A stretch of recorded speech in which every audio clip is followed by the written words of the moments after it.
Excellencies, dear friends, delegates, Assalamu alaikum wa rahmatullahi wa barakatuh, and good afternoon. The Islamic Cooperation Youth Forum, an international organization affiliated to the Organization of Islamic Cooperation, is bringing today to you this event. Today you are at the Virtual Youth Council of Foreign Ministers of the OIC region, held from the 26-27 as an official side event of the 47th session of the Councils of the Foreign Ministers of the OIC to be held in Niger. Our ICYF platform will start from the 23rd, taking place from the 23rd to 27th of November 2020, is aiming to enhance the intellectual capacities of the young people while raising the awareness and promoting the OIC as a leading international institution among youth in general and the youth diplomats for a better future where communication and discussion are to be the tool to resolve the global issues. Our selected young distinguished leaders in this model OIC foreign ministers will discuss the pressing issues related to the international diplomacy issues, foreign affairs policy, the global pandemic COVID-19 and its far socio-economic effects, while engaging in the practices and the exercise of diplomacy during this simulation of the OIC foreign ministers meeting. We trust they will come up with their own solutions and resolutions. This panel, as announced, is about the roots of Islamophobia, analysis of Western media and politics. This discussion is aiming to have a healthy discussion, raise awareness, tackle the phobia systematically, come up with key policy recommendations, sustainable solutions to the spread, or at least lead our youth to sustainable solutions to the spread of Islamophobia. It's about sharing good practices, insights, while dealing with the phenomena. We have with us today experts with good examples like interfaith, intercultural, intellectual efforts, policymakers, to share ideas and open doors to a new understanding in a new world. After the pandemic and the new normal, our youth will build this discussion, will build their solutions and resolutions based on this discussion and our conversation today. Our first panelist, the well-known Prof. Azza Karam, Her Excellency, the Secretary General of the Regions for Peace, the largest multi-religious leadership platform with 90 national and 6 regional inter-religious councils. She also holds Professorship of Religion and Development at the Free University in Amsterdam, Netherlands. She served as a senior advisor on culture at the United Nations Population Fund, UNFPA. Professor Karam has served in different positions in the United Nations since 2004, as well as other intergovernmental and non-governmental organizations since the early 90s, such as International IDEA. She lectured in various academic institutions in Europe, in North America, Africa, and the Middle East. She contributed to an international encyclopedia of women in Islamic culture, and she is an author of many books. I can't speak about, I can't mention all of them, but at least let me mention to you some of them. Realizing the Faith Divide and Religion, Gender, Peace and Security, 2016, Religions and Development, 2015, Women's Place, Religious Women as Public Actors in 1998, Women in Parliament Beyond Numbers, 2007, Women of Faith, Transforming Conflicts and Multi-Religious Training Manual in 2004, etc. Dear Prof. Karam, you said recently, very recently, we are all part of an organization called Religions for Peace. But I believe strongly that we are all part of this earth as movement that is fully dependent on one another to bend the arc of history towards justice. Please share with us your insights on Islamophobia in about 15 or 20 minutes, and the floor is totally yours. You're welcome. Thank you very much, Dr. Fadila, and sincere thanks to the Islamic Youth Forum for this wonderful opportunity to be here with you. I thoroughly enjoy seeing all of you on the screen. I wish that we had an opportunity to actually be together and to see one another in person. But alhamdulillah, at least we have this means and this mechanism to join one another in thinking and in reflection. And I'm deeply grateful to you, Dr. Fadila, and to Dr. Taha and the organizers for extending this invitation and offering me this opportunity. Islamophobia is not new. Certainly, it is in the Western Hemisphere, at least. It dates back its earliest visible roots. And remember that any form of discrimination against religion, as with any form of discrimination that is often embedded in our systemic institutions, any form of discrimination does not always become very visible at all times. That in fact, the nature of discrimination is as such, is that it will appear at different levels, at different moments, in different ways.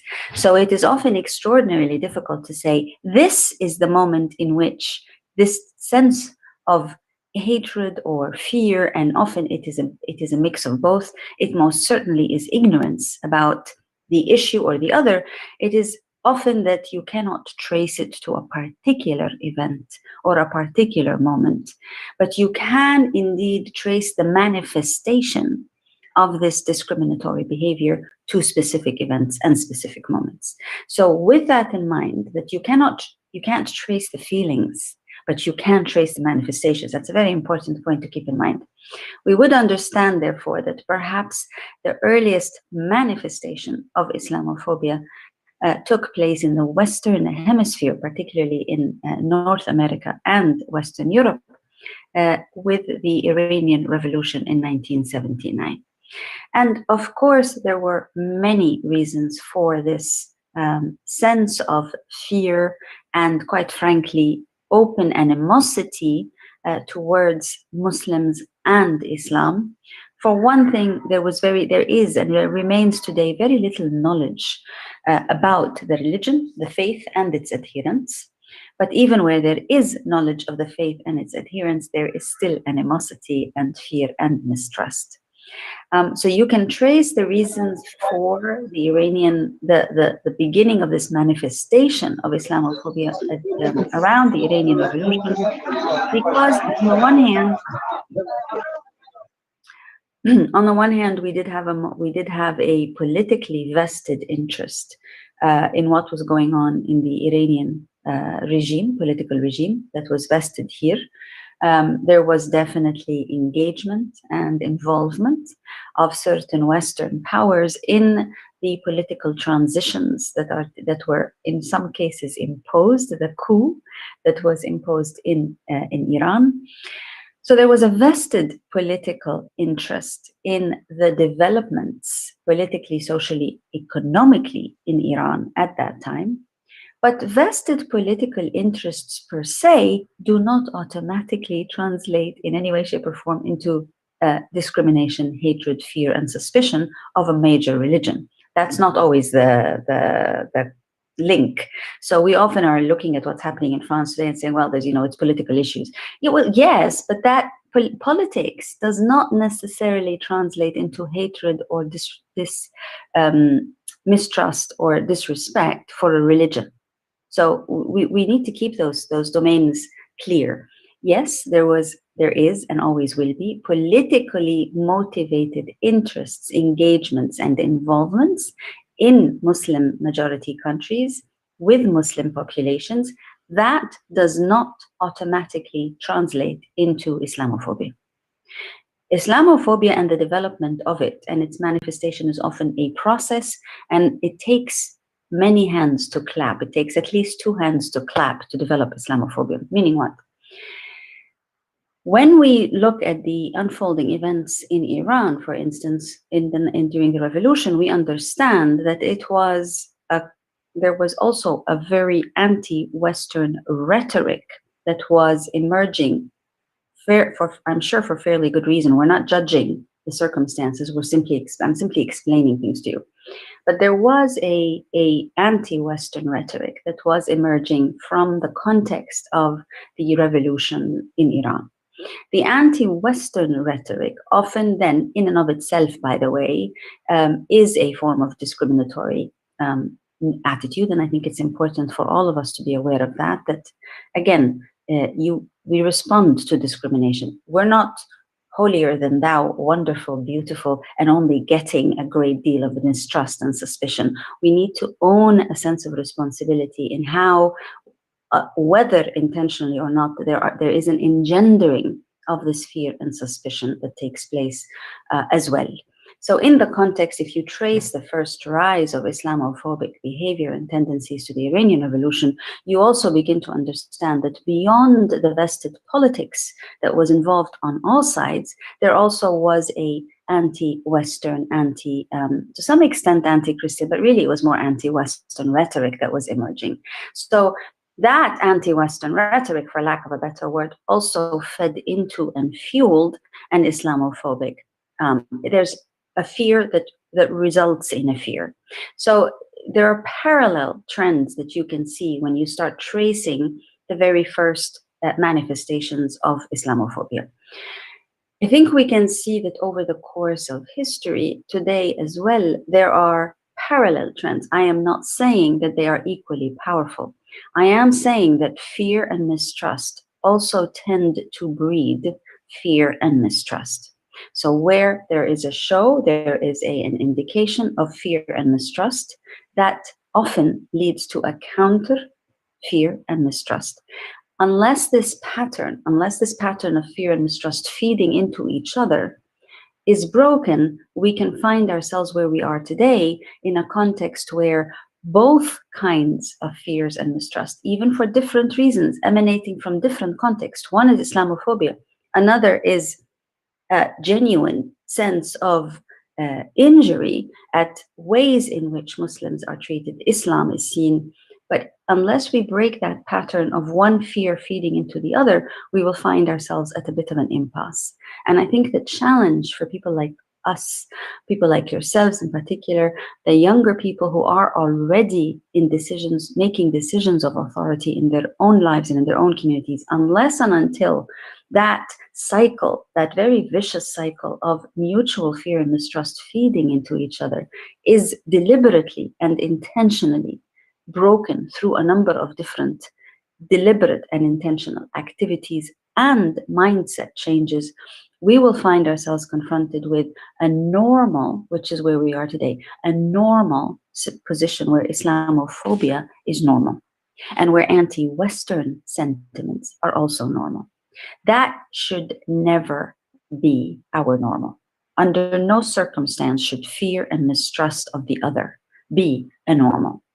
Unfortunately, the global political developments, globally, from the United States to Russia to China to everywhere, the global political developments have over time normalized fear and mistrust of certain communities. That is also why, by the way, we have so much international legislation designed to help us counter the very many means in which people are marginalized as a result of being feared, mistrusted, and simply seen as irrelevant or even harmful. So we have a great deal of international legislation that itself indicates that we are facing a great deal of marginalization of different kinds of communities for a different number of reasons. Now, if we focus on the context of Islamophobia, if we look at the vicious cycle that we are now living in that has become normal, where there is a very definite manifestation of hatred, in many instances it is plainly hateful language that is manifesting, and that is about the religion and the adherence of the faith. If we look at this and we try to see where it is also being fed into from the anti-Western rhetoric and concerns and mistrust, whether legitimately based or not is not my point. I will repeat that. Whether I'm not judging why these sentiments are there. I am explaining that these sentiments are there and they feed into one another. The issue here is, 2 points. What do we do? about this normal of a sense of Islamophobia that is manifesting in so many different ways. You see it manifesting politically, you see it manifesting financially, you see it manifesting economically, etc. What do we do about this sense of Islamophobia? What do we do about the normal of Islamophobia in many Western contexts? But we also have to acknowledge that it takes place also in Southern contexts. This is not just something that's happening in Western Europe and North America. As a result of the, by now, I'm sorry to say, decades of violence inflicted in the name of Islam. As a result, let me repeat that. As a result of the decades of violence that is by now inflicted in the name of Islam, horrific atrocities inflicted in the name of Islam, as a result of this, Islamophobia is no longer limited to the Western Hemisphere. Islamophobia, the fear, the mistrust, the suspiciousness of Muslims and Islam is no longer limited to the Western Hemisphere. It is, I am sorry to say, quite universal, because fear does not know boundaries. And when acts of terror are committed in the name of anything, the fear factor will rise exponentially. That is what terrorism quintessentially can do and does. So we need to understand that we have a normal today, which means that Islamophobia is no longer in one part of the world, but unfortunately it is pretty much in many parts of the world. So the question becomes, what do we do with this state of normal? And the second thing that we need to understand is, where can we learn to increase the practices that help us distinguish between acts of fear and injustice that are directed towards our faith tradition, but also acts of fear and injustice that are directed towards us? Because very often we see it as a whole package. Islamophobia is sentiment and is action directed at our religion, therefore directed at us as individuals. And we have to be able to distinguish between that which is happening at rhetoric level and that which is happening at action level. Once we can see those distinctions, we can also try to assess better means of confronting some of that fear and suspicion. We also need to understand that Islamophobia, like anti-Semitism, very much like anti-Semitism, is a paradigm we can, once we see it as similar, once we see Islamophobia as similar to anti-Semitism, we actually have some guidance on things that we can do to counteract.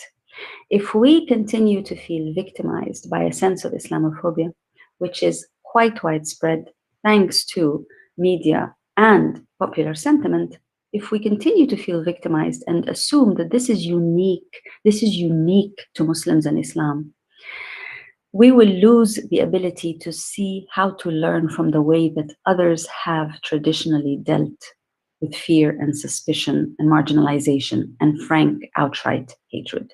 And we must be able to compare and contrast, because comparing and contrasting that different varieties of hatred, different varieties of phobia, and how to deal with them gives us an opportunity to see a range or different patterns of responding. But if we continue to see Islamophobia as this is it, and this is all there is, and it's only about us, and it's only about our religion, we actually shut the door to being able to compare and contrast how other communities that have suffered from marginalization, from hatred, and are still suffering, by the way, from fear, suspicion, marginalization, hatred, we will lose sight of how to compare and contrast reactions, which will leave us poorer in our ways of thinking about responses and the series of responses that have to take place. Those are some of the initial thoughts that I wanted to share with you. I understand that they are quite provocative, but I'm very open to an opportunity to discuss more based on questions that you're having, Dr. Fadila. I hope you will allow that so that there's then a much more direct engagement with the concerns that colleagues here have. Dear Dr. Azza, on behalf of the ICYF and everyone here today, I thank you very much for taking the time to talk to us today on very interesting topic, and especially you laid the ground for a good discussion, and also you brought up the manifestations of Islamophobia, and you gave some good guidance on how or what to do in this topic. So for that, inshallah, we will give you time. Hopefully, you will stay with us until we give you time to give the chance to our young people to raise their very many questions I'm sure they will have for you.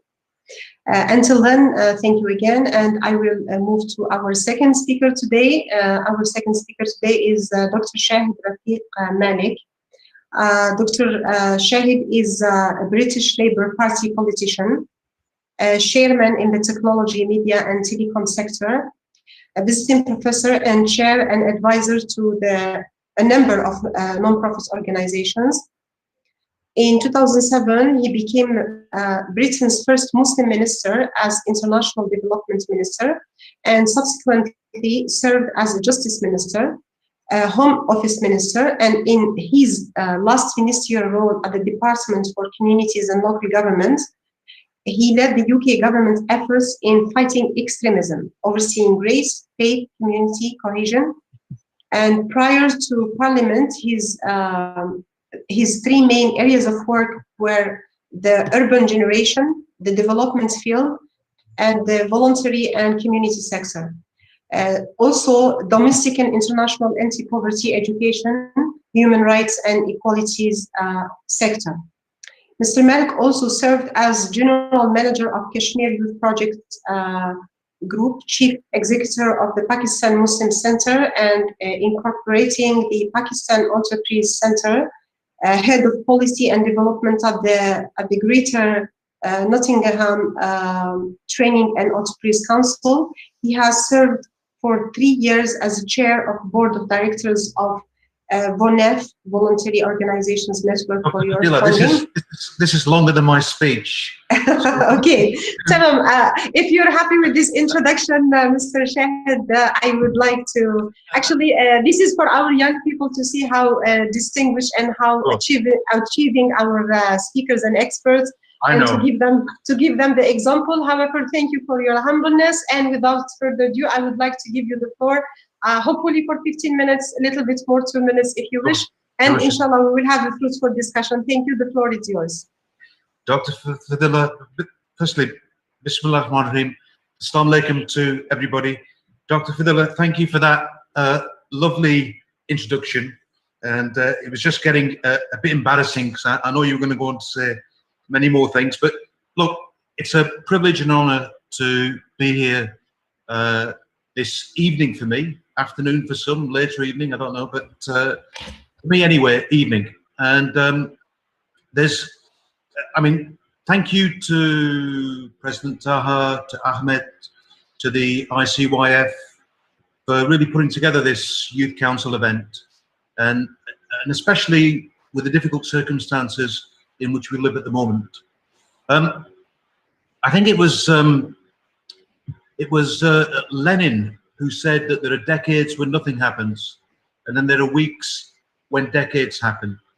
And I think we're privileged that we've lived and live in an era when we can honestly say that there have been weeks when decades have happened. I mean, if we look back perhaps a bit longer than the horizon of some of the young people, but who would have thought at the time that Reagan and Gorbachev would shake hands, perestroika ensue, the Berlin Wall come tumbling down? Who would have thought that Mandela and de Klerk would shake hands and apartheid come tumbling down? Who would have thought that Arafat and Rabin would shake hands, bring hope to the Middle East? In my own country, who would have thought that Trimble, Adams and Hume would sign the Good Friday Agreement and bring a kind of permanent peace to Northern Ireland and the Republic of Ireland and the UK in general?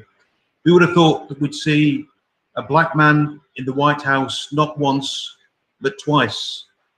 Who would have thought we'd have seen Gaddafi, Ali Abdullah Saleh, Ben Ali, Mubarak, Trump, and COVID? So we live in extraordinary times, but also we've seen many, many challenges in this time. We would have thought that after the loss of some 6 million Jews in Europe, Europe would once more witness the horrors of extremism, nationalism, and hatred, as we saw in Kosovo and Bosnia. Who would have thought that in this enlightened millennium, which is what it was termed at the time, that we would see 9/11, 7/7 in the UK, Istanbul, Madrid, Bali, Paris, the list goes on.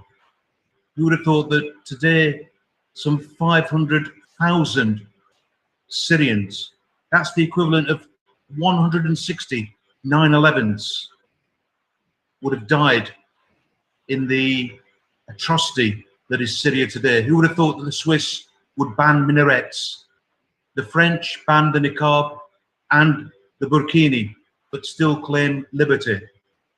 And who would have thought that in this enlightened millennium, more than 1 billion people would be living on less than $1.25 a day, 70% of them women, that every 4 or 5 seconds a child would die because of poverty and preventable illnesses. The list goes on. 57 million children, no primary school. Why is all this important? It's important because it's the world we live in today, and increasingly it's an interdependent, interconnected world where you, the young people, will inherit this world and will be the leaders of tomorrow. And so it's important to understand where we are. And of course, with social media, then this really takes this to another level, the ability to do things. And I think, as Professor Karam was saying, that really, you know, boundaries and borders no longer exist because of social media, but also we've seen epidemics, not just COVID, but before, that don't recognize boundaries, resource scarcity, terrorism. These things are not things that recognize any borders. You can't stop them. You have to engage with them in some shape or other. So that's the challenge. Now, what I would say is that there are a lot of frustrations that people have with respect to the Islamophobia that exists. I'm going to try to focus on them briefly, but then look at some of the ways forward. And this is in the context of the West, in the context mainly of the UK. The UK doesn't translate to France, it doesn't translate to Germany, it won't translate to other parts of Europe, or America, or Australia. This is the UK. Just in terms of some of the challenges that patently do exist and are quite frustrating, I suppose, in many ways. We've got a denial challenge. We've got people in denial in the UK about the existence of Islamophobia. Equally, we have people in denial about the existence of extremism, whether it's extremism in the name of Islam, or whether it's extremism which is driven by white supremacy or anything else. So there's a bit of a denial culture which still exists, and we've got to shake that away and recognise that we've got some very serious challenges. But it's important to put them in context and not to pretend that these challenges actually penetrate and permeate all aspects of our lives. So we have the denial challenge. Then we have the parity challenge, which is really about, I suppose, how Muslims are portrayed in the media, how foreign policy seems to have double standards. And there's lots of examples of that. And I can give you lots of examples. It would take more than 20 hours, let alone the 20 minutes that I've been given.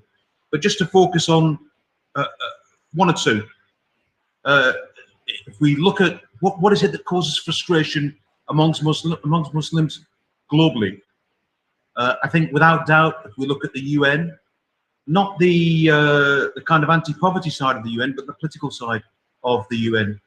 We've got UN resolutions which are 50 years old and 70 years old that cover Kashmir, that cover Palestine, yet they've never been implemented. If you look at Iraq, we had a UN resolution implemented in 5 minutes. In Afghanistan in 5 minutes. In Iraq, we didn't need a UN resolution. And so you can see how people get frustrated with these double standards that truly do exist. I think also if you look at Libya, 50 people died, and we went into Libya. In fact, there was 26,000 sorties, flights of NATO troops over Libya. And about 10,000 of those were strike sorties, i.e. dropping bombs or shootings. 50 people have died. In Syria, 500,000 people have died. There's no NATO, there's no UN, there's no no-fly zone. And people wonder, why is it? Why is it that we live in a world where this could be possible? And they draw their own conclusions. Now, also, obviously, the media. And I'll just give an example. Well, I'm not in Turkey, but we're in Turkey, the Secretariat. You know, when, for example, let's take Morsi, who's the former president, first elected president of Egypt. Every time Morsi was mentioned in the media, they would always say the Islamist president of Turkey. Yet, when Bush was there, I never heard them say the evangelist president of the US, or Netanyahu, the Zionist prime minister of Israel. And so people do draw their own conclusions. Why are we wrapping things in a certain way for certain people and a different way for others? And this is the parity issue. Then there's the challenge of conflation, i.e. somebody explodes himself or herself in the name of Islam, and all of a sudden Islam equals that terrorist atrocity. Of course, we know it's not true, but unfortunately, because of the way that the media operates, that is the way that it is portrayed. And in the UK, I can give you an example. It's an estimate that when we talk about religion in the media in the UK, nearly 70% of the time, that religion is Islam. And anecdotally, 99% of the time, it's a negative story. Yet Muslims make up just 5% of the population of the UK.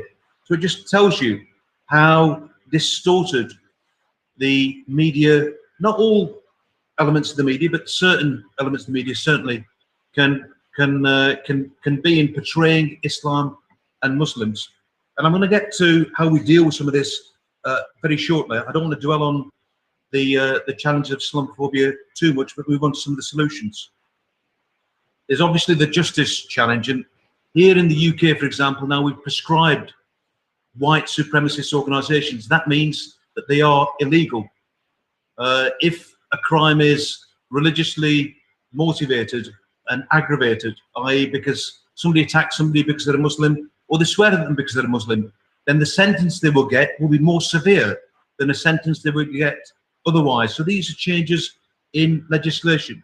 And we've equalised many, many things by using the legislation in the UK. And it's been very, very progressive. It doesn't mean that there are no longer any challenges. There still are many, many challenges without a shadow of a doubt. And to be honest, I can go on with many more examples, but let me speak about some of the challenges within, because I think they're the ones we can do something about more than the challenges that are kind of external.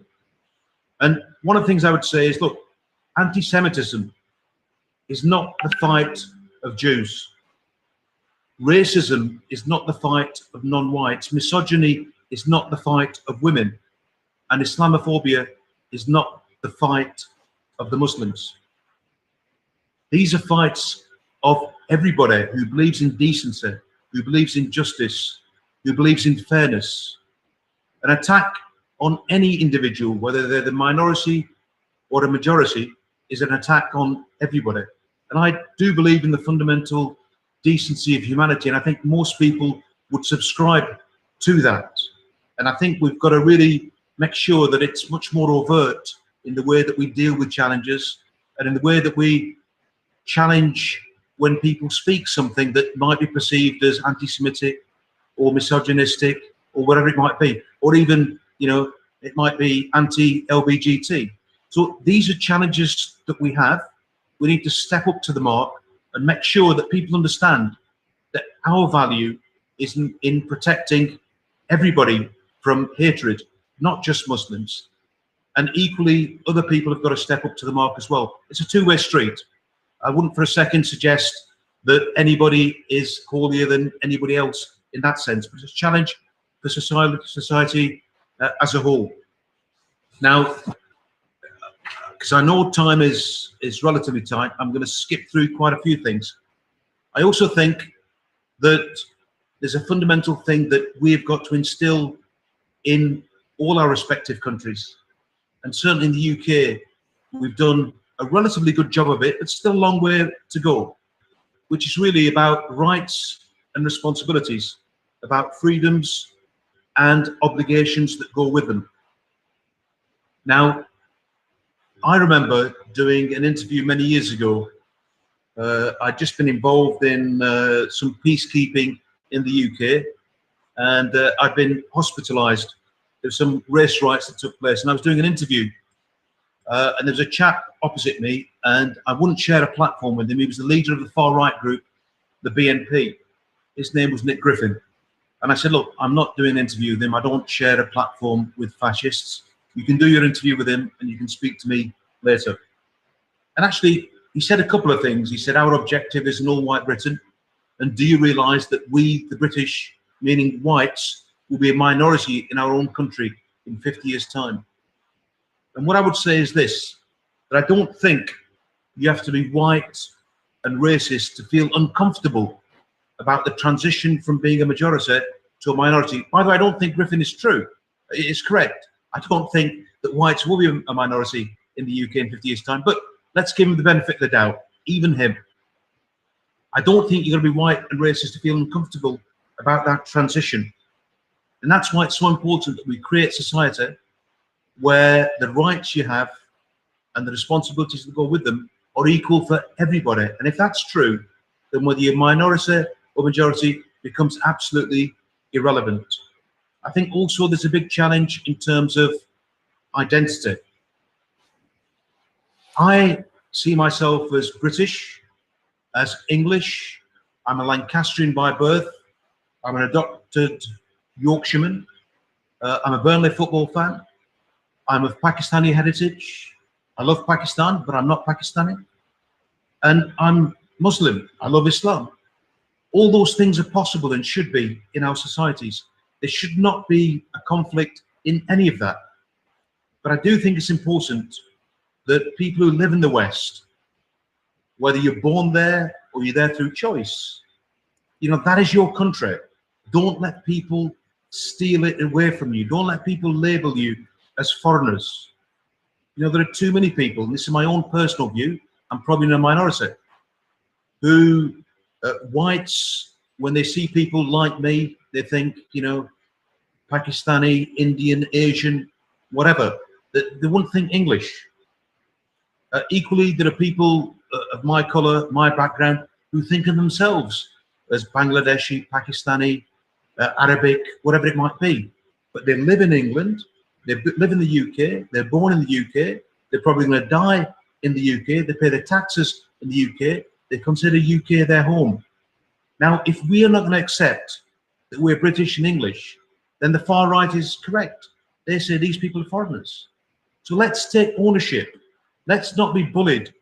That's why I proudly, if you can see my cufflinks there, that's the Union flag, the flag of the UK. It's my flag. It's not the flag of the fascist. It's not the flag of the far right. And I wear it with pride. So I think identity is really, really important. And I can tell you that they were doing this news clip once and during the World Cup about who is patriotic. And there was just two ministers who had a England flag as they were driving into Parliament.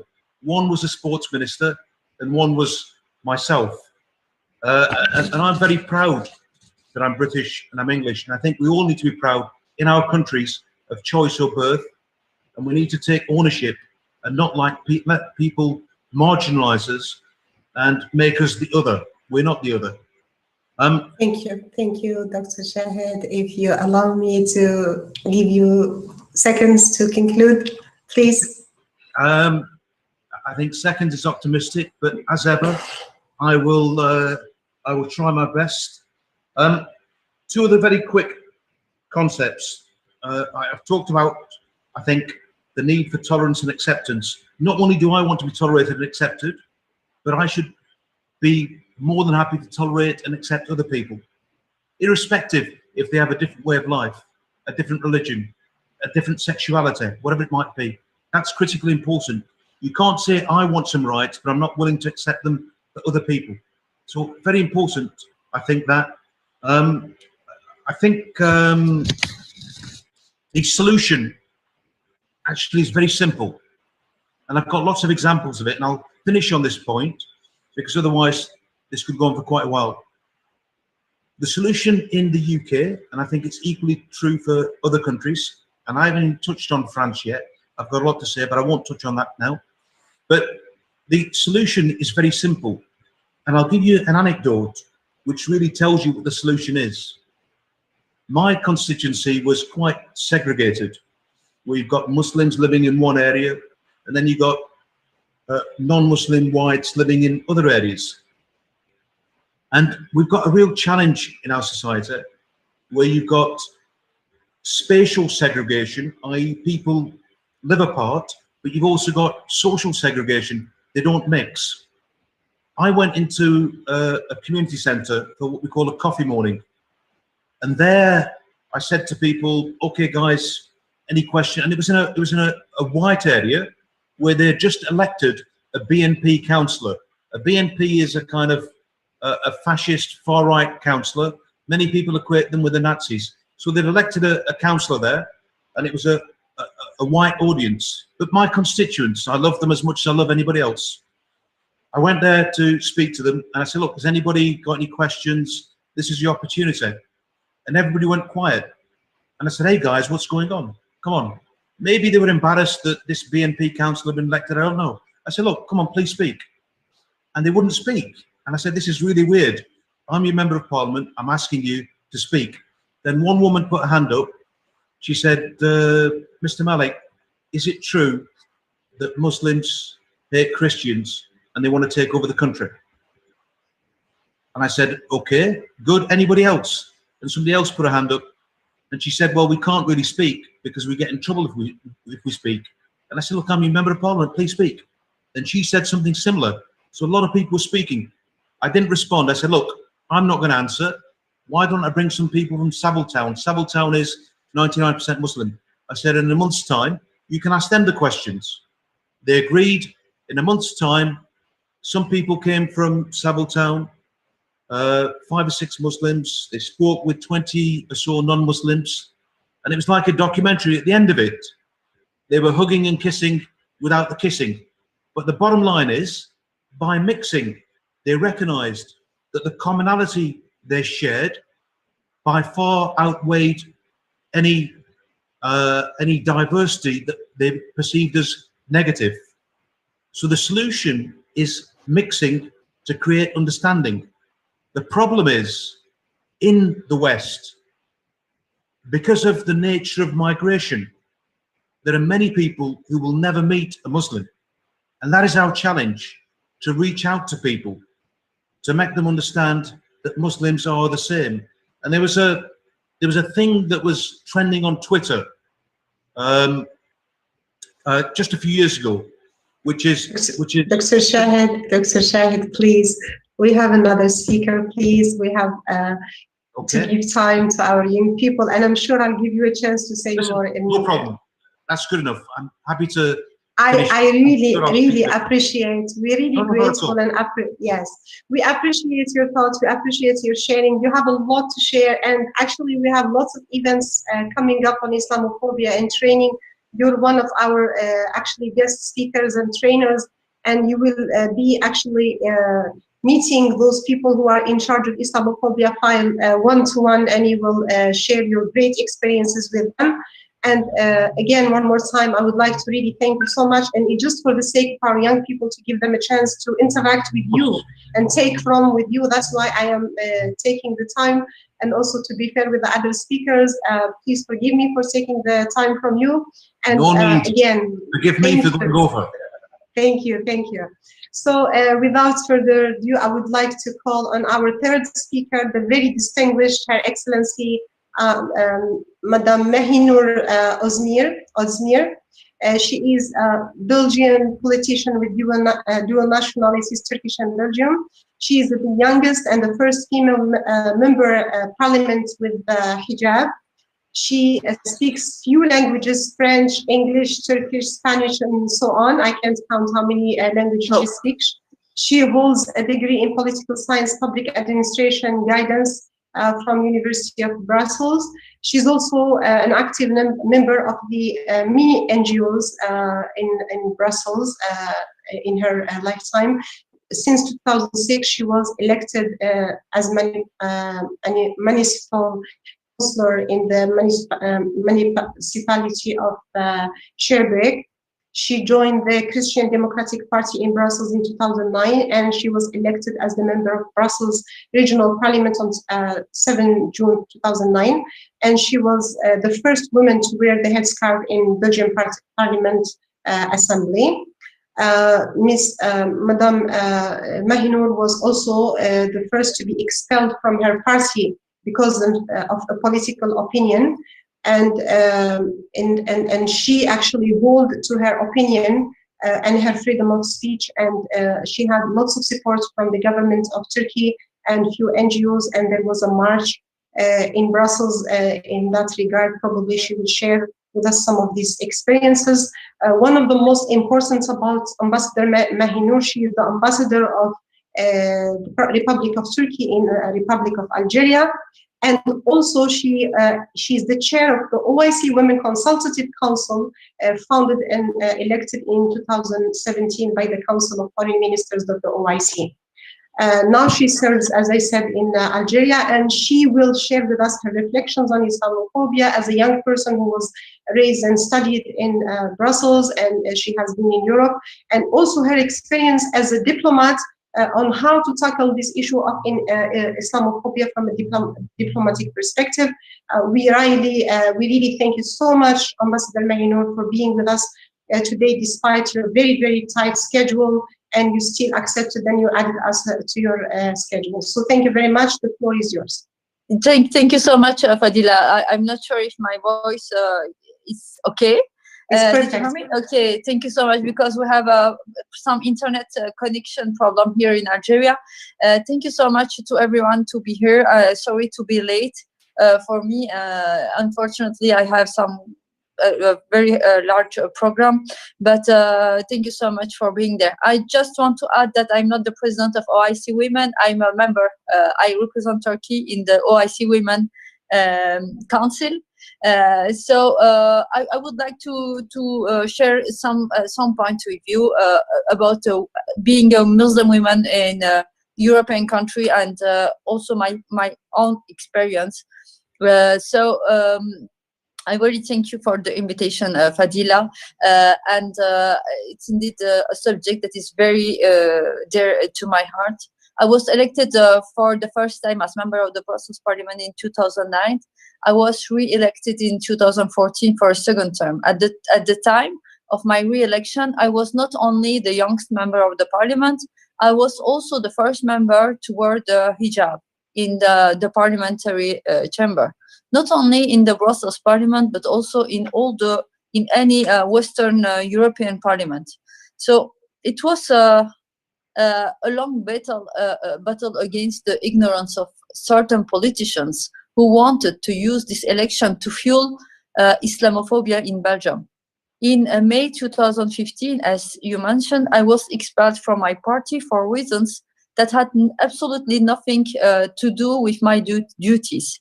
My Turkish and Muslims origin had been put forward to exclude me because, according to them, I was not in line with the values, so-called values of the party. All this was, of course, part of scheme to push me out of the political scenery and win the sympathy of the rising far-right sentiment. So what happened afterward? The political party that expelled me is doing very bad at the polls, being in a downward spiral for consecutive years. And I still defend my ground and my beliefs and do my best to be a voice for the silent communities that are in the process of breaking their barriers. So when you try to break the barriers, be part of the larger society that you were born into, and be an outspoken defender of your rights, and contribute to the society that you live in, you will be surely have to face some challenges, especially if you are young, if you are a woman, and if you are a woman with a headscarf, Muslim women with a headscarf, it's a big challenge in some European society. For instance, in today's job market in Europe, in some countries in Europe, it's not the case for in UK, for example, but for in Belgium or in France or in Germany, in the job market, being a veiled woman can diminish your chances of being invited for an interview, let alone being heard. And this, unfortunately, is a bitter reality in many Western European countries. This is rather an absurd situation, because the politicians who oppose the hijab are also those who criticize Islam on the pretext that in Islam there is no freedom for women, and that women are submissive and their role in the society is minuscule, and they shall not cross these present boundaries. This, of course, is nothing but an ignorant accusation, far from the reality of Islam. But this accusation is a useful tool to gather more votes from the far right and rising anti-Islamic sentiment in some Western countries. This situation, therefore, were very often discourages women from emancipating themselves in society. Even more seriously, this is sometimes visible in the academic circles. This phenomenon is thus one of the leading causes of the isolation of Muslim women in the society. As I previously hinted, Muslim women in some European countries, as said in some countries, often faces multiple discrimination. Recent studies, for example, show that when you send your CV with a hot photo of you, with a picture, where you wear the headscarf, your chances of being called back for an interview are close to zero. But it's the case also if you are from another nationality, or if you are Muslim. But if you have also a picture with a headscarf, your chance is very zero. There are various situational tests carried out in some European countries where two CVs are sent with two different names, but with identical academic and professional background. And not surprisingly, the CV with a European name is much more often recalled than the CV with an Arabic or a Turkish name or a Muslim name, for example. Even if a Muslim woman somehow beats all those obstacles and finds herself a job, and if she decided to wear hijab, or even if she was a hijab-wearing personnel and somehow her supervisor have a change of her heart, she can easily be fired with no consequences. This is ironically and upsettingly thanks to the recent European court ruling. It's a 3 years court decision. To refresh your memory, the European Court of Justice backed private sector's liberty to ban the headscarf on workplace. Indeed, after 10 years of processing, the court decided that if there is an internal company regulation that bans all religious signs and symbols, the company can end the contract of the employees. Of course, all the right-wing party, from Dutch Geert-Wilders to German AfD and French Front National, applauded this decision of the European Court. Very upsetting indeed, but what upsets me more is that the Islamor did not comment or question this decision. So let me take this opportunity to call on young Muslim lawyers and academics to focus on these kinds of decisions and to study the impact of it. To diminish the power of the extremist parties that I have just mentioned, we have a beautiful tool such as the elections or social media. But don't forget that your role as a citizen is greater than just voting. Indeed, being involved in politics is not just voting for the politician you want. You must be able to defend your ideas by continually debating with your opponents, by being active in the media, also in the social media, and by never being afraid of speaking your mind and defending your ground. Keep in mind that political participation is not the only way to be heard. Civilian participation is in an association, in an NGO, is a significant tool for defending the rights of ethnic and religious minorities. Expertise acquired in the field often makes a difference in debates. Don't forget to support the politicians you've elected, or the people you want that they can be your voice. There is a very common vicious circle of electing a politician and then leaving him or her alone until the desired results magically emerge. The vicious circle is a lose-lose situation that needs to be avoided. Because in the end, the more the political consciences of citizens and associations is developed, the more the elected representatives will be prepared to face the various political games in a parliament to defend their interests. As I'm nearing the end of my speech, let me pass on a few hard-learned lessons from my political journey so far. During my political career, I have been confronted with attacks and attitudes that are some things infantilizing, belittling, even condescending, rather than having a substantial and constructive debate about what I wanted to bring into the political arena. Issues that have been dormant in ethnic and silent communities, issues that have been ignored or overlooked by the larger society that we are a part of.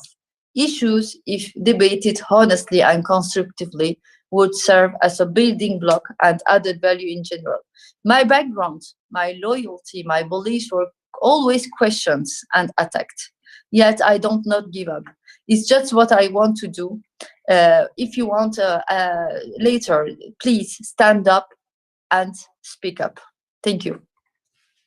Thank you very, very much, Ambassador Mahinur, for your very, very warm and beautiful, actually, sharing of your feelings, your experiences, and what have you been through, which is very important for our young people also, the very smart delegates and young people who will take it to the next level, because they need to hear the politicians, they need to hear the intellectuals, they need to hear the experts, and also they need to hear young people like you who have been through the whole experience, and you survived it, and today you are a distinguished diplomat in your field, but because you didn't give up.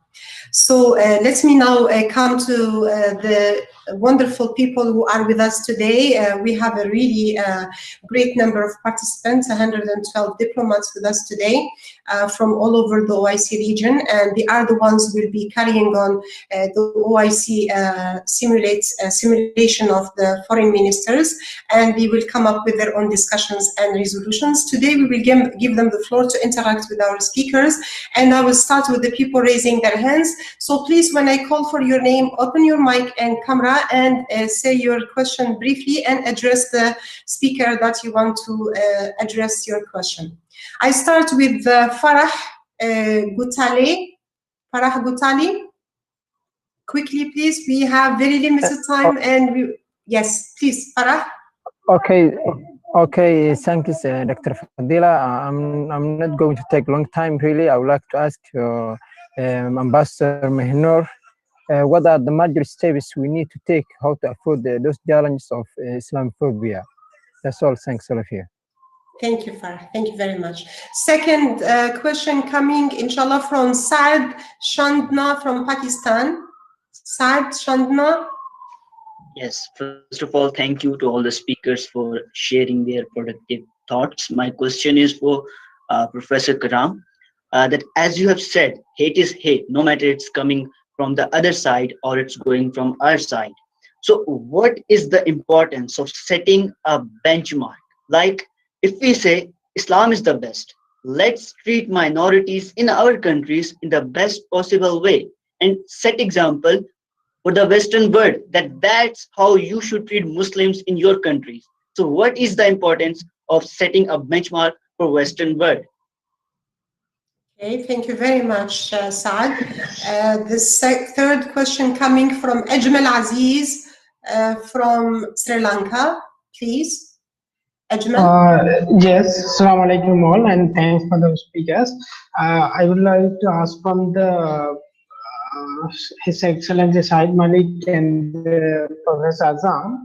During the World War, if you take the statistic, around 60 to 75 million people died, and it is like majority of the countries are non-Muslim countries involved in that, but they are not called as terrorist states. And also, if you consider like 270 million bombs were dropped to Laos war by the United States. So no one called United States as a terrorist state. And some people are saying, do you think like Islamic phobia, like calling Muslims as terrorists, and they are directing us Muslim towards a certain direction and calling us again and again Islamophobic, and they are doing some kind of political agenda against Palestine and other countries.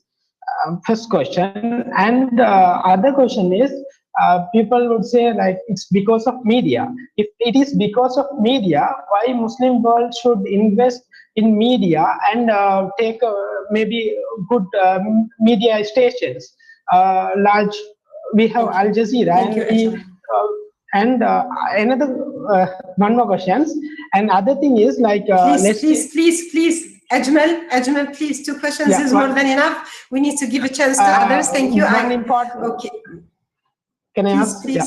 30 seconds. Please. Yeah. Let's take if someone is hitting me and hitting again and again, if nobody comes to me, and if there is some knife in front of me, and I am not educated even, I will pick that knife and kill him. That's obvious. So that's how others treat Muslims. So others would interrupt that and should prevent that fight. That's okay. Thank you, Ajmal. Thank you. Your questions are heard. Now I give the floor to Yusra Al-Ayadi from Morocco. Yusra, please, the floor is yours. And please, briefly, and 1 question only. Please. Yusra? Yes, can you hear me? Yes, please, go ahead. Yeah, I don't have a question, just a small addition. I'll try to be quick. I just want to say that probably the rise of Islamophobia is a result of not knowing the other. And the format starts with not knowing, fearing the unknown, because non-Muslims do not know anything about the Islamic culture, do not know their religion.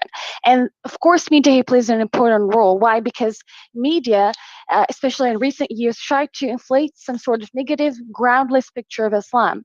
And together with this ignorance of Islam, of having no idea about what Islam is as a religion, not Muslims, because not every Muslim represents Islam, this leads to the hatred of the unknown. And if this unknown becomes known, which applies to everything, whether it's a religion, Islam here, because we're discussing Islamophobia or anything else, when it comes known, then we know exactly how to filter, how we would see and how we filter everything we receive on media, and how we have to build our attitude towards anything, especially religion. Thank you. Thank you very much, Yusra. I will take only 2 more, and then we'll give another session if we have the time. First, I will start with Muhammad Usama Siddiqui, and after him, Ahmed Ali from Nigeria. So start, Muhammad Usama, please take the floor, and very briefly, quickly. Yes, thank you very much. My question is from Mr. Shahid Malik. He said that in order to counter Islamophobia, we need to create understanding among people. So how can we create this particular understanding among people to counter Islamophobia? Okay. Thank you. Thank you, Muhammad. Ahmed Ali from Nigeria. Ahmed Ali, are you there? Hey, can you hear me? Yes, we can hear you. Go ahead, I'd like please. to go for first whether you can hear me. Okay. So my question is for the professor, Dr. Azza. This is the first time someone will raise the talk of owning a sense of responsibility for us Muslims concerning Islamophobia. And as a master's student working on Arabic and Islamic studies, I worked on some articles.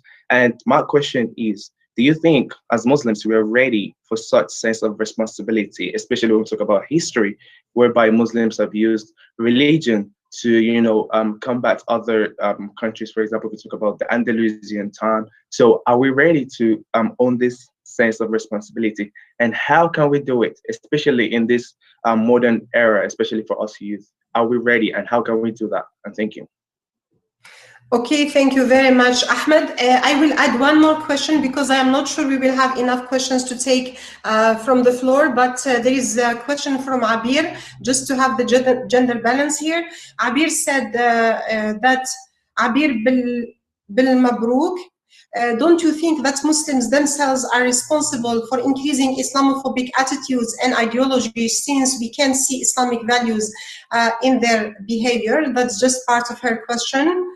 And Gulsum Bulu said, we understand that fear of Westerners is or Western imperialism is due to their capitalist and expansionists ideology. What concept of ideology of Islam or Muslim contribute to Islamophobia? Could you please elaborate? So in that, with that, I would like to give the floor to our honorable speakers.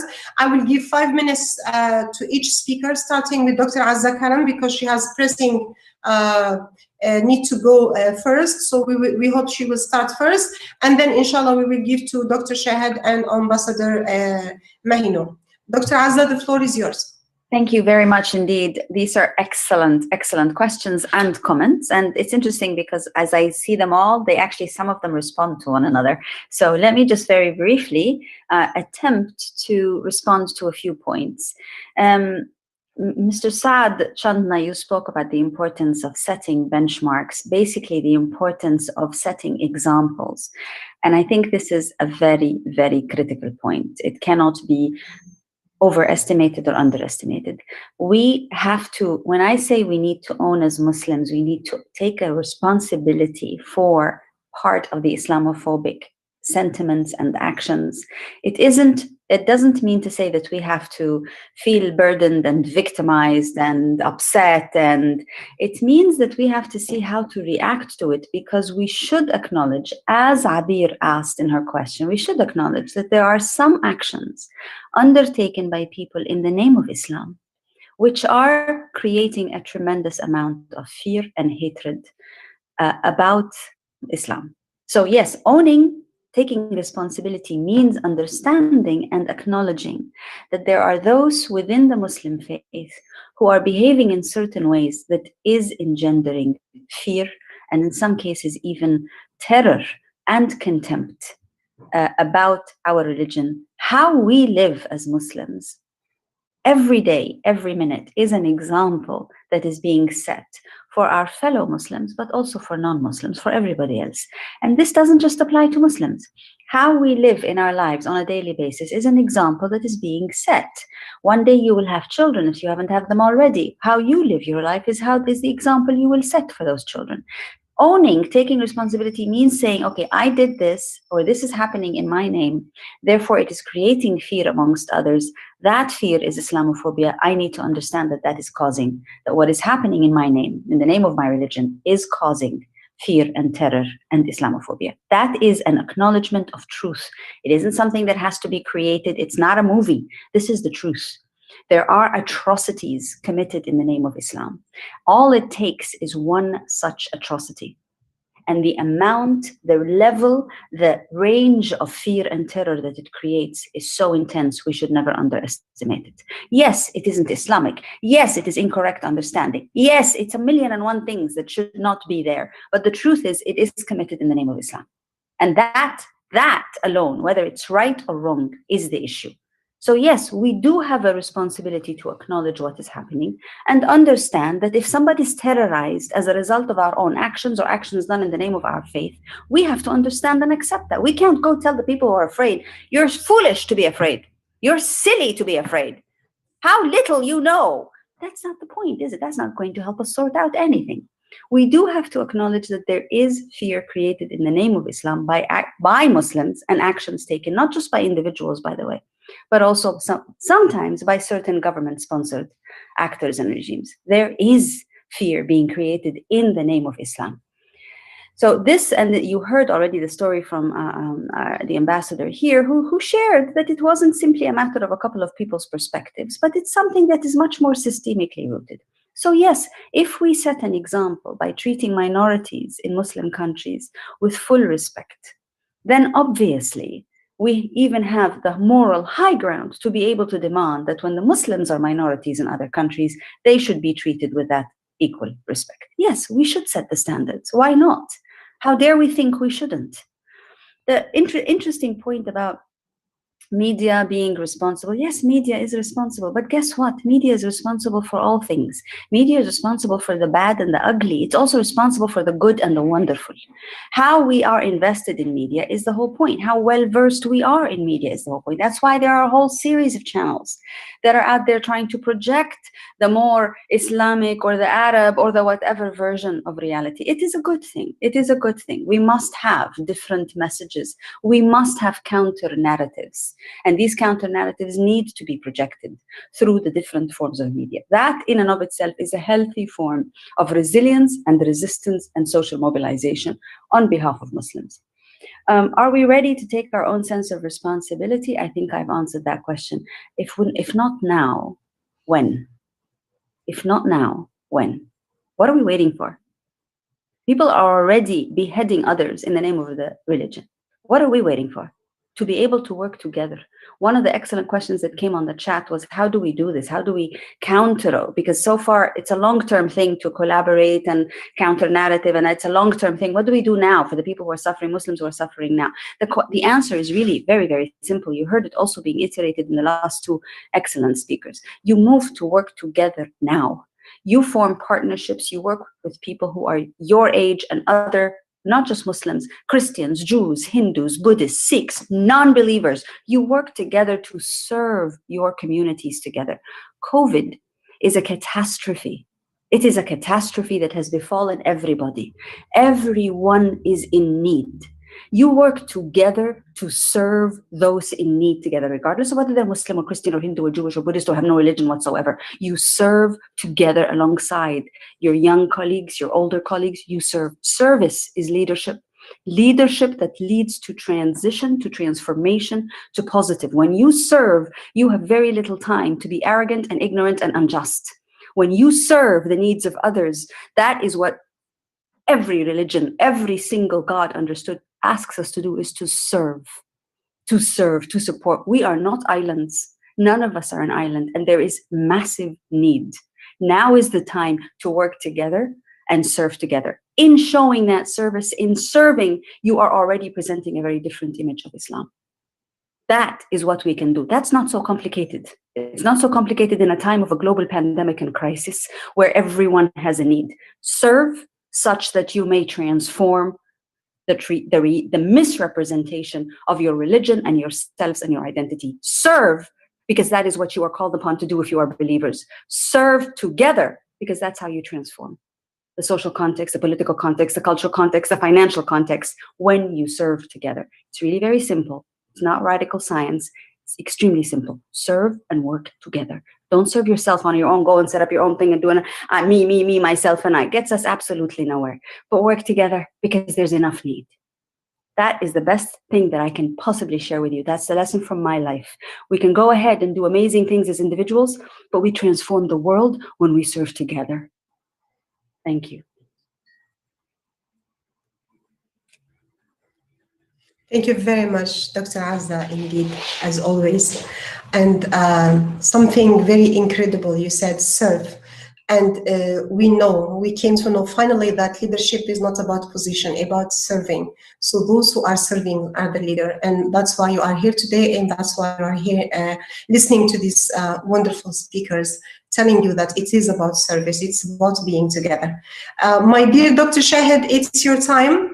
And we want you to explore and answer the questions for you, and also share most of the things that I didn't give you time to share. And I'll be generous with you. I'll give you 7 minutes. That's very kind of you to give me 12 minutes. It's really appreciated. No, I said 7, not 7. Oh, 10. You're okay, a very 10. good politician. It's a Fine. 7. It's a 7. Yeah, okay, thank you. It's got to be 10 now. You've taken up 3. Just a few points, and I'll try to address the individual questions. I think this is very difficult stuff, to be honest, because we're trying to deal with very complex issues, and there's probably a misunderstanding in how some of it is coming over on occasions. I'm not particularly happy with this thing that Muslims are responsible for Islamophobia. I think it's much more nuanced than that. We just got to be careful, and I blame this format for me thinking some of that. I think the people who are responsible for Islamophobia are those who act irrationally against Muslims. Those are the individuals responsible for Islamophobia, in the same way that if an individual blows up somewhere, it's that individual that is responsible, not any religion. So I think, but that's look, let me deal with some of the points that were raised.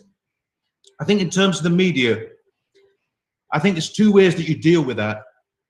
One is that actually you join the mainstream media. So Al Jazeera, fine. But, you know, BBC, CNN, etc., people have got to join the mainstream media. Once you're inside, then your perspective is actually heard. And it's not that people are necessarily against the Muslim perspective, but they've not perhaps engaged with it internally before. So mainstream, enter the mainstream, set up different groups and lobbies outside the media, which pressure the media. Look, there is no doubt in my mind that when the media deals with terrorism in the name of Islam and terrorism in the name of white supremacy, it deals with it very differently. I'll give you an example in the UK. White terrorists, and it's not just actually the US, anywhere you care to look at in the Western world, your white terrorist will be looked on as, often depicted as mentally ill. They'll be seen as a loner, a lone wolf. They'll be looked on almost as a pathetic individual, a victim almost. So the perpetrator is often somehow made out to be a victim. Yet, if the perpetrator is Muslim, then they're seen as evil, deranged, sadistic, barbaric, etc. So there you get 2 different tones for the same perpetrator. They're both evil. But it goes worse than that. We had an event outside Finsbury Park Mosque where a guy in a van, a white non-Muslim, was trying to kill people with his van. And they actually got hold of him and got him out, etc. And in some of the media, it said the Imam stopped an angry mob beating the terrorist suspect at Finsbury Park. That wasn't an angry mob. Those were victims of a terrorist attack. Yet you call them an angry mob. And this is the media, the challenge for the media. Not all the media, some media, I have to say. I think hopefully, Brother Ajmal, that's dealt with some of your issues. You speak about double standards. They're there to see. We all know that. But equally, you know, if you look at Muslim countries, there are many challenges there as well. But historically, there's no doubt that imperialism, colonialism has played a big part. This didn't start in 1979 with the Iranian Revolution. This started centuries before in how you condition people, how you mold people, how you create problems by drawing silly little lines on a map and saying, this is you, this is you.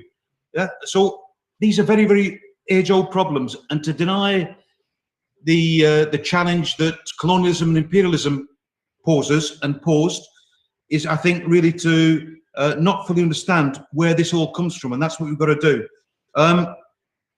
Just to one point, which is very, very important, especially in the Muslim world, but also Muslims in the West as well. We cannot control the provocation. Somebody provokes you. That's not it's not in your domain. Somebody's provoked you. What you can control is how you react to that provocation. And let me say that if people had not burnt Satanic Verses, Salman Rushdie's book, today Salman Rushdie, instead of being an icon for the free world, would be an author trying to find money to get his next book out there. But what did the Muslim actions do? It created a superstar out of Salman Rushdie.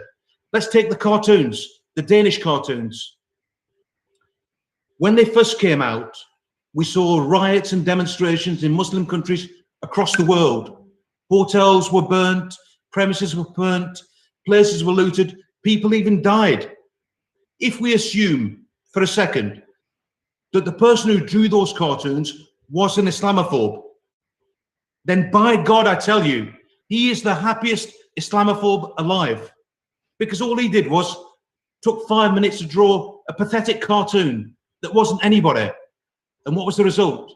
The result was mayhem across the Muslim world and indeed across parts of the Western world where Muslims inhabit, live, and are part of that society. So in many ways, we are the merchant of our own doom. If we were closer to Islam, we would know that this is not the way that you react. If you look at the lesson of the Prophet, peace be upon him, how many times was he abused? And what did he do? And you all know the hadiths. I don't have to go into, there's so many. So the other point that I would just raise, just looking through some of the questions that were put forward, is really, you know, when 7/7 happened, you got to remember, it was the worst terrorist atrocity in the UK. The leader of the 7/7 bombers was one of my constituents, Mohammed Sadiq Khan. And they killed 50-odd people. And I went on TV and said, these people are not martyrs going to heaven. My Islam tells me these are sinners going somewhere else. We have to speak out against extremism, terrorism, whether it's in the name of Islam or anything else. And my message to Muslims in the UK, and I'll finish on this, it's an important note, that because of 7/7, you have nothing to apologize for. You have nothing to be ashamed of.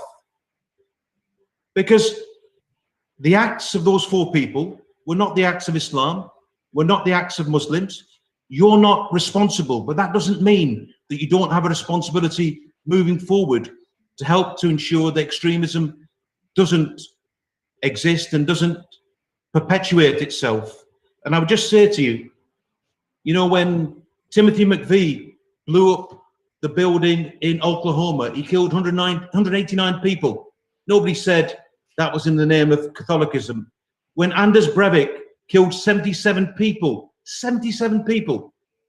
in Norway, nobody said, and he was a Christian crusader in his own words, nobody said that was the actions of Christians. So why is it that when some crazy Muslims who are not even Muslims, who are not acting as Muslims, carry out an act, somehow it's an Islamic act? Even some of the questions I've seen, frankly, and it's not the fault of anybody, it's language and everything else. Somebody talked about Islamic terrorism.